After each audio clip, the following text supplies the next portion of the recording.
Good afternoon, everybody. Welcome to a reading of Exodus, making up for the time that I lost due to holidays and stuff. So I got to read chapter 17 and 18 of Exodus today. So here we go. Exodus 17. All the congregation of the children of Israel journeyed from the wilderness of Sinai. It's by the wilderness of Sinai, possibly after their journeys according to the commandment of the Lord, and pitched in Rephidim, and there was no water for the people to drink. Wherefore, wherefore the people did chide Moses and said, the word chide is like complain. Let's see, verse 2. Contended with Moses and said, give us water that we may drink. And Moses said unto them, why chide ye with me? Wherefore do you tempt the Lord, or test the Lord? The people thirsted there for water, and the people murmured against Moses, and said, wherefore is this that thou hast brought us up out of Egypt, to kill us and our children, and our cattle with thirst? Moses cried unto the Lord, saying, what shall I do unto this people? They be almost ready to stone me. The Lord said unto Moses, go on before the people, and take with thee of the elders of Israel and thy rod, wherewith thou smotest the river, take in thine hand, and go.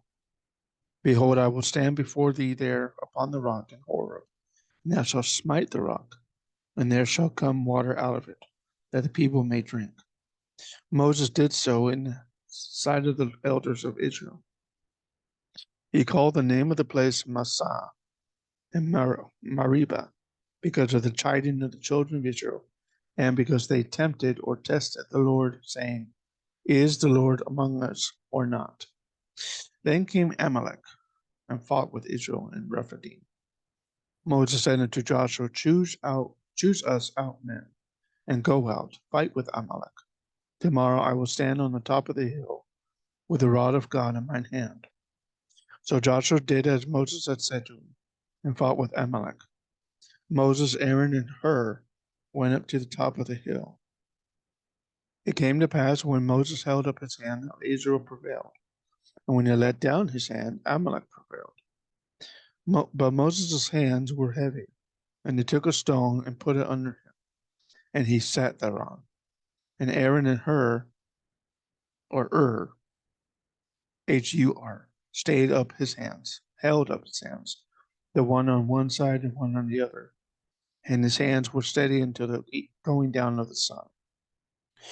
Joshua discomfited Amalek and his people with the edge of the sword. Discomfited by defeated. Verse 13. Defeated. The Lord said unto Moses, write this for a memorial in a book, and rehearse it in the ears of Joshua, for I will utterly put out the remembrance of Amalek from under heaven. Moses built an altar and called the name of it Jehovah Nissi, which means God. Verse 15, the Lord is my banner. Yeah. For he said, because the Lord hath, or Yahweh Nissi, say it that way. For he said, because the Lord hath sworn that the Lord will have war with Amalek from generation to generation. Chapter 18.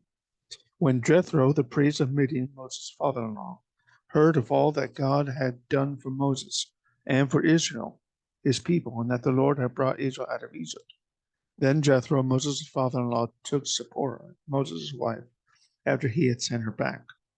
Her two sons, of which the name of one was Gershom, for he said, I have been an alien in a strange land.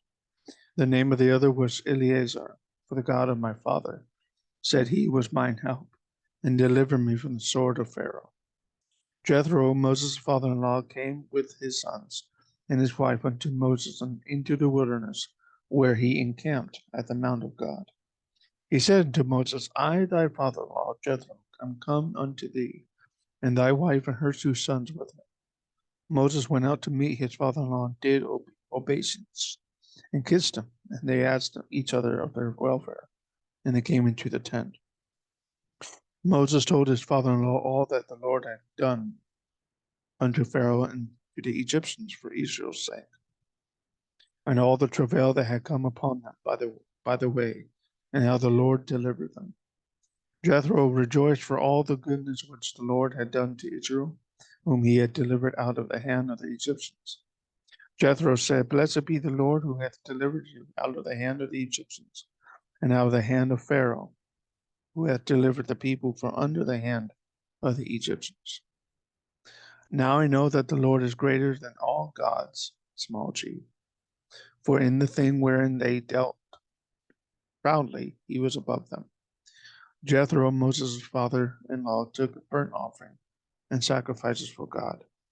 And Aaron came and all the elders of Israel to eat bread with Moses' father-in-law before God. It came to pass on the morrow that Moses sat to judge the people. And the people stood by Moses from the morning unto evening. When Moses' father-in-law saw all that he did to the people, he said, What is this thing that thou doest to the people? Why sittest thou thyself alone, and all the people stand by thee from morning unto evening? Moses said unto his father-in-law, Because the people come unto me to inquire of God.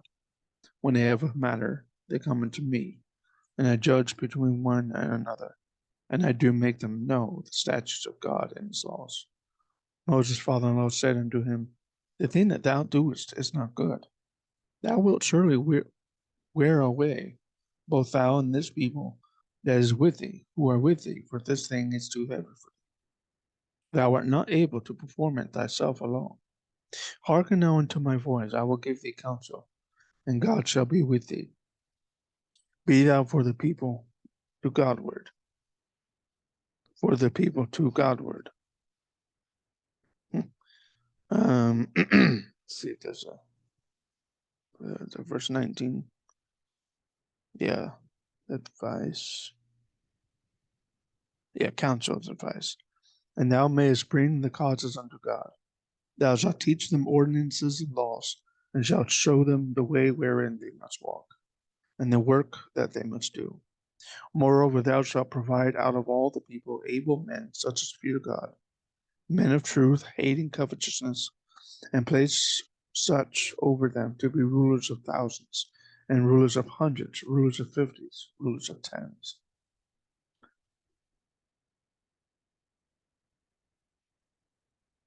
Let them judge the people at all seasons. And it shall be that every great matter they shall bring unto thee, but every small matter they shall judge. So shall it be easier for thyself, and they shall bear the burden with thee. If thou shalt do this thing, and God commandeth thee so, then thou shalt be able to endure, and all this people shall also go to their place in peace. So Moses hearkened to the voice of his father-in-law, did all that he had said. Moses chose able men out of all of Israel,